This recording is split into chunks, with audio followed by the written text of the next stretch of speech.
दोस्तों, आज की हमारी कहानी रमकलिया की। अजीब लड़की थी वो, एक आत्मा भूत को दिल दे बैठी।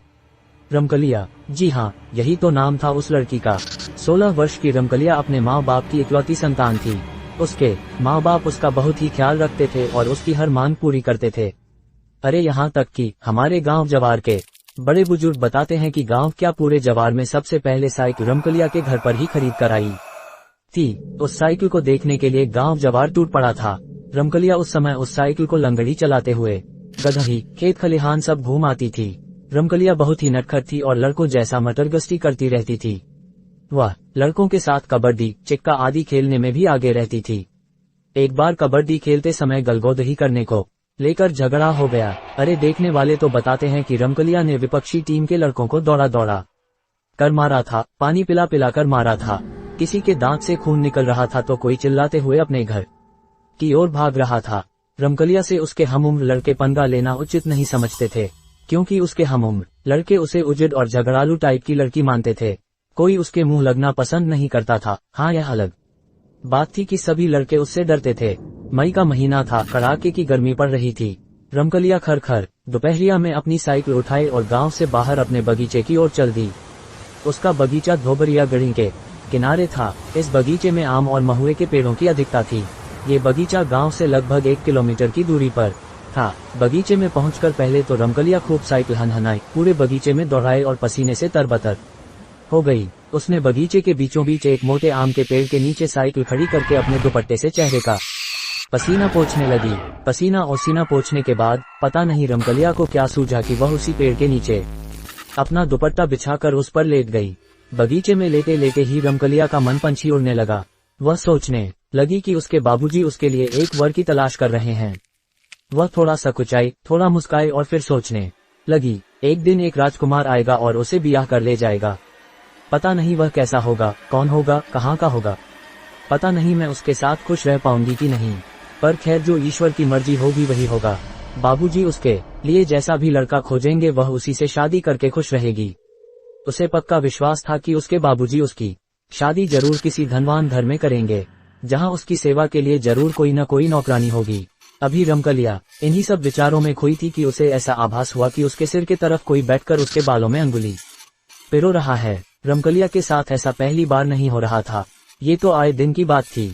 बकरी, गाय आदि चराने वाले लड़कियां या लड़के चुपके से उसके पीछे बैठकर उसके बालों में अंगुली पिरोते या सहलाते रहते थे, और रमकलिया भी खुश होकर उन्हें थोड़ा बहुत अपना साइकिल चलाने को देती थी। पर पता नहीं क्यों आज रमकलिया को यह आभास हो रहा था कि अंगुली कुछ इस तरह से पिरोई जा रही है कि कुछ अलग सा ही एक अनजान आनंद का एहसास हो रहा है। ऐसा लग रहा है कि कोई बहुत ही प्रेम से बालों को सहलाते हुए अपनी अंगुलियां उसमें पिरो रहा है। आज रमकलिया को एक अलग ही आनंद मिल रहा था, जिसमें उसके यौवन की खुमारी भी छिपी लग रही थी। उसके शरीर में एक हल्की सी गुदगुदी हो रही थी और उसे अंगड़ाई लेने की भी इच्छा हो रही थी, पर वह बिना शरीर हिलाए चुपचाप लेटी रही। उसे लगा कि अगर उठकर बैठ गई तो ये स्वर्गिक आनंद पता नहीं दोबारा मिलेगा कि नहीं। उसने बिना पीछे मुड़े ही धीरे से कहा कि 10 मिनट और ऐसे ही उंगलियां घुमाओ तो मैं 1 घंटे तक तुम्हें साइकिल चलाने के लिए दूंगी। पर पीछे से कुछ भी आवाज नहीं आई। फिर भी रमकलिया मदमस्त लेटी रही। उसे हल्की हल्की नींद आने लगी। शाम हो गई थी और रमकलिया अभी भी बगीचे में लेटी थी। तभी उसे उसके बाबूजी की तेज आवाज सुनाई दी, रामकली, बेटी रामकली, अरे कब से यहाँ आई है? मैं और तुम्हारी माँ कब से तुम्हें खोज रहे हैं। इस सुनसान बगीचे में जहाँ कोई भी नहीं है, तू निडर होकर सो रही है। रमकलिया ने करवट ली और अपने बाबूजी को देखकर मुस्काए। उसके बाबूजी उसे घर चलने के लिए कहकर घर की ओर चल दिए। रमकलिया उठी, साइकिल उठाई और लगड़ी मारते हुए गांव की ओर चल दी। उस रात पता नहीं क्या हुआ कि रमकलिया ठीक से सो न सकी। पूरी रात करवट बदलती रही। जब भी सोने की कोशिश करती, उसे बगीचे में घटी आज दोपहर की घटना याद आ जाती। वह बार बार अपने दिमाग पर जोर डालकर यह जानना चाहती थी कि आखिर कौन था वह। वह अब पछता रही थी। उसे लग रहा था कि पीछे मुड़कर उसे उससे बात करनी चाहिए थी, लेकिन वह करे भी तो क्या करे। उस अनजान व्यक्ति के कोमल प्यार भरे स्पर्शों से उसे अचानक कब नींद आ गई थी पता ही नहीं चला था। अरे अगर उसके बाबूजी बगीचे में पहुंचकर उसे जगाते नहीं तो पता नहीं कब तक सोती रहती। सुबह जल्दी जगकर रमकलिया फिर अपनी साइकिल उठाई और उस बगीचे में चली गई। सुबह की ताजी हवा पूरे बगीचे में हिचकोले ले रही थी, पर पता नहीं क्यों सरसराती हवा में, पत्तियों, टहनियों से बात करती हवा में रमकलिया को एक भीनी भीनी मदमस्त कर देने वाली सुगंध का आभास हो रहा था। उसे ऐसा लग रहा था कि आज पवन देव उसके बालों से खेल रहे हैं।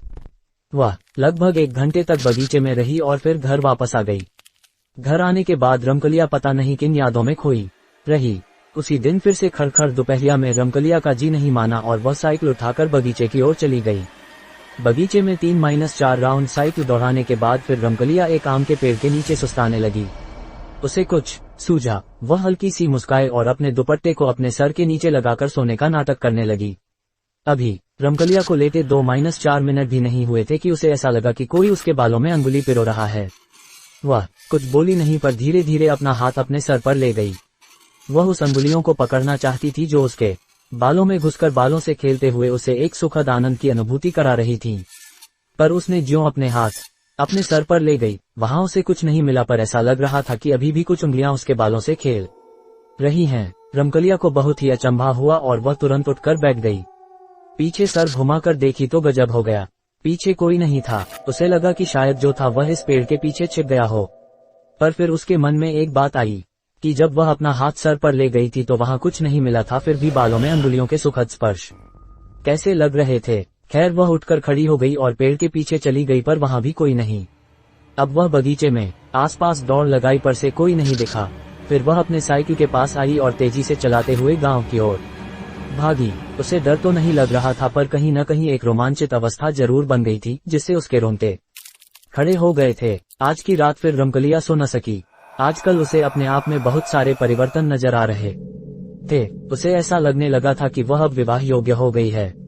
वह बार बार शीशे में अपना चेहरा भी देखती। अब उसमें थोड़ा शर्माने के गुण भी आ गए थे। बिना बात के ही कुछ याद करके उसके चेहरे पर एक हल्की मुस्कान फैल जाती। पता नहीं क्यों उसे लगने लगा था कि उसके बालों से खेलने वाला कोई उसके गांव का नहीं, अपितु कोई दूसरा सुंदर युवा है जो प्यार से वशीभूत होकर उसके पास खींचा चला आता है और चुपके से उसके बालों से खेलने लगता है। फिर उसके दिमाग में कौंधा की जो भी है वह बहुत शर्मीला और साथ ही फुर्तीला भी, क्योंकि पता नहीं कहाँ छूमंतर हो गया कि दिखा ही नहीं। रमकलिया के दिमाग में बहुत सारी बातें दौड़ रही थीं, पर सब सुखद एहसास से भरी, रोमांचित करने वाली ही थीं। अब तो जब तक रमकलिया अपने बगीचे में जाकर 1-2 घंटे लेट नहीं लेती तब तक उसका जी ही नहीं भरता। रमकलिया का अब प्रतिदिन बगीचे में जाना और एक अलौकिक प्रेम की ओर कदम बढ़ाना शुरू हुआ। एक ऐसा अनजाना नासमझ प्रेम जो रमकलिया के हृदय में हिचको ले रहा था। वह पूरी तरह से अनजान थी इस प्रेम से, फिर भी हो गई थी इस प्रेम की दीवानी। पहली बार प्रेम के इस अनजाने एहसास ने उसके हृदय को गुदगुदाया था, एक स्वर्गिक आनंद को उसके हृदय में उपजाया था। एक दिन सूर्य डूबने को थे। चरवाहे अपने गाय भैंस बकरियों को हाँकते हुए गांव की ओर चल दिए थे। अंधेरा छाने लगा था। ऐसे समय में रमकलिया को पता नहीं क्या सूझा कि वह अपनी साइकिल उठाए और बगीचे की ओर चली गई। आज उसने बगीचे में पहुंचकर साइकिल को एक जगह खड़ा कर खुद ही पास में खड़ी हो गई। उसे कुछ सूझ नहीं रहा था। उसे पता नहीं क्यों ऐसा लग रहा था कि कोई तो है जो अभी उसे उस बगीचे में बुलाया, और वह भी अपने आप को रोक न सकी और खींचते हुए इस बगीचे की ओर चली आई। 2-4 मिनट खड़ा रहने के बाद रमकलिया थोड़ा तंग गई। अपने सुकोमल हृदय को कठोर बनाकर बुदबुदाई, अगर यह कोई इंसान न होकर भूत निकला तो। खैर जो भी हो, मुझे पता नहीं क्यों इस रहस्यमयी जीव से मुझे प्रेम हो गया है। भूत हो या कोई दैवी आत्मा, अब तो मैं इससे मिलकर ही रहूंगी। इंसान को अपना बनाता है, मैं अब इस दैवी आत्मा को अपना हमसफर बनाऊंगी। देखती हूँ इस अनजाने अनसमझे प्यार का परिणाम क्या होता है। अगर वह इंसान नहीं तो कौन है और किस दुनिया का रहने वाला है, कैसी है उसकी दुनिया।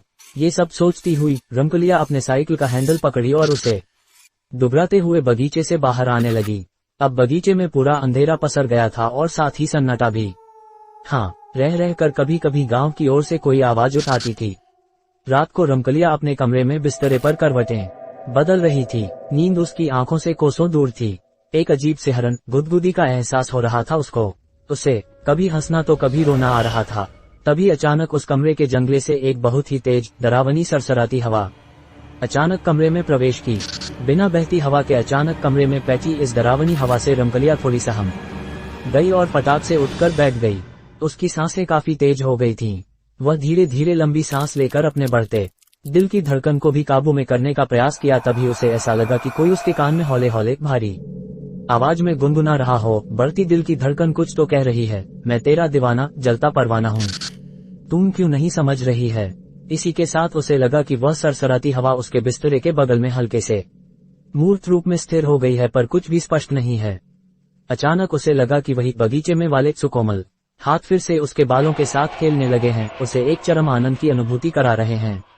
वह चाहकर भी कुछ न कह सकी और धीरे धीरे फिर से लेट गई। अरे ये क्या! उसके लेटते ही ऐसा लगा कि उसके कमरे में रखी एक काठ कुर्सी सरकते हुए उसके सिरहाने की ओर आ रही है। वह करवट बदली और उस काठ कुर्सी की ओर नजर घुमाई, तब तक वह काठ कुर्सी उसके सिरहाने आकर लग गई।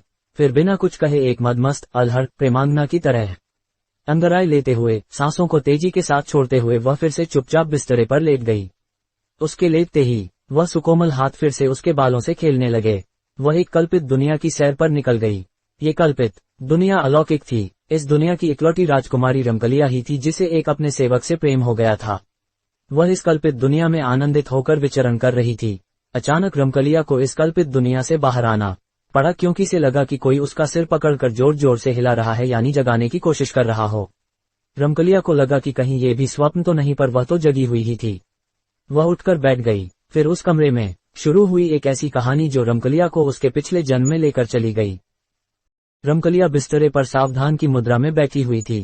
काठ कुर्सी पर मूर्त रूप में पर पूरी तरह से अस्पष्ट हवा का रूप विराजमान था और वहां से एक मर्दानी भारी आवाज सुनाई दे रही थी।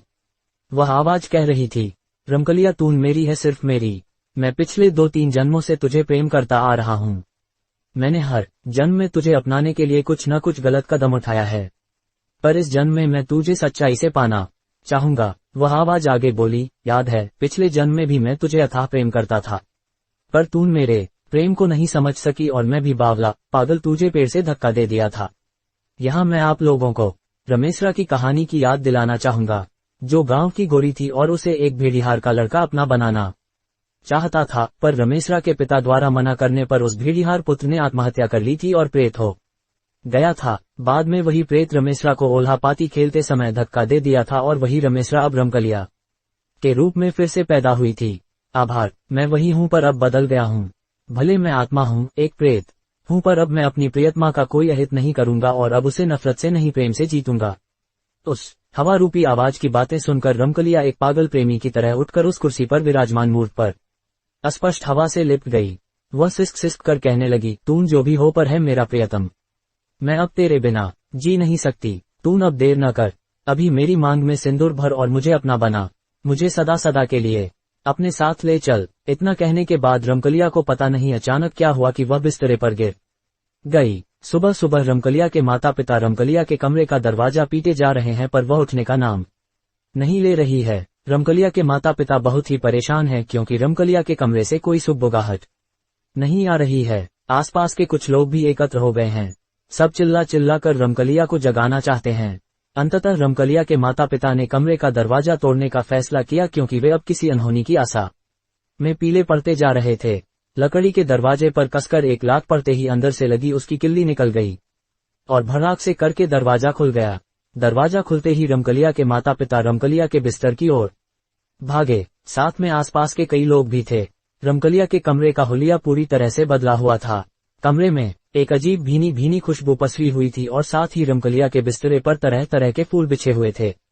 पास पड़ी कुर्सी पर सिंदूरे का एक डिब्बा पड़ा हुआ था और ऐसा लग रहा था कि बिस्तरे पर रमकलिया नहीं, कोई नवविवाहिता लाल साड़ी पहनकर औंधे मुंह लेटी हुई है। रमकलिया की मां ने देर न की और बिस्तरे पर सोई उस महिला को झकझोरने लगी। अरे ये क्या! उस सोई तरुणी ने करवट बदला और आंखें मलते हुए उठकर बैठ गई। सभी लोग अचंभित तो थे ही, पर रमकलिया का ये रूप देखकर उन्हें सांप भी सूंघ गया था। दरअसल वह रमकलिया ही थी, पर वह एक नवविवाहिता की तरह सजली संवरी हुई थी। उसके हाथों में लाल लाल चूड़ियां थीं तो पैर में महावर लगा हुआ था। पता नहीं कहां से उसके पैर में नए छागल भी आ गए थे। सर पर सोने का मंगटिक्का शोभा पा रहा था और उस मंगटिक्के के नीचे सिंदूर की हल्की आभा बिखरी हुई थी। सभी लोग हैरान परेशान। अरे रात को ही तो रमकलिया अपने कमरे में आई थी। रात को उसके कमरे में कोई सुगबुगाहट भी नहीं हुई, दरवाजा भी नहीं खुला, तो इतना सारा सामान कहां से आ गया था उसके कमरे में? उसे एक नवदुल्हन की तरह कौन सजा गया था? क्योंकि उसको जिस तरह से सजाया गया था उससे ऐसा लग रहा था कि कोई 8-10 महिलाओं ने 2-4 घंटे मेहनत करके उसे सजाया है। रमकलिया के माता पिता परेशान थे कि उनके घर में इतना कुछ हो गया और उनके कान पर जू तक नहीं। रमकलिया बिस्तरे से उठी। उसके चेहरे पर हल्की सी मुस्कान थी। वह अपने कमरे में स्तब्ध खड़े लोगों विशेषकर अपने पिता और माता की ओर देखने लगी। वह धीरे धीरे चलकर अपने माता के पास गई और उनके गले लग गई। उसने कहा कि माँ, मैं अब विवाहिता हूँ। इसके बाद भी उसकी माँ कुछ बोल न सकी। सभी लोग आश्चर्य में डूबे। धीरे धीरे यह बात गांव क्या पूरे जवार और जिले में फैल गई। लोग रमकलिया के गांव की तरफ आते और सच्चाई जानने की कोशिश करते, पर गांव के लोगों की सुनी बातों पर अविश्वास से सिर हिलाते चले जाते। जी हाँ, उस रात उस प्रेत ने रमकलिया से विवाह करके उसे सदा के लिए अपना बना लिया था। Thank you for watching this video. अगर वीडियो अच्छा लगा तो लाइक करें और कहानी के बारे में कहना है तो कमेंट करें। दोस्तों, चैनल को सब्सक्राइब करें, आपके सपोर्ट से हमें मोटिवेशन मिलता है। चैनल को सब्सक्राइब करें और बेल आइकन जरूर प्रेस करें ताकि आपको नेक्स्ट वीडियो की अपडेट मिल सके। धन्यवाद।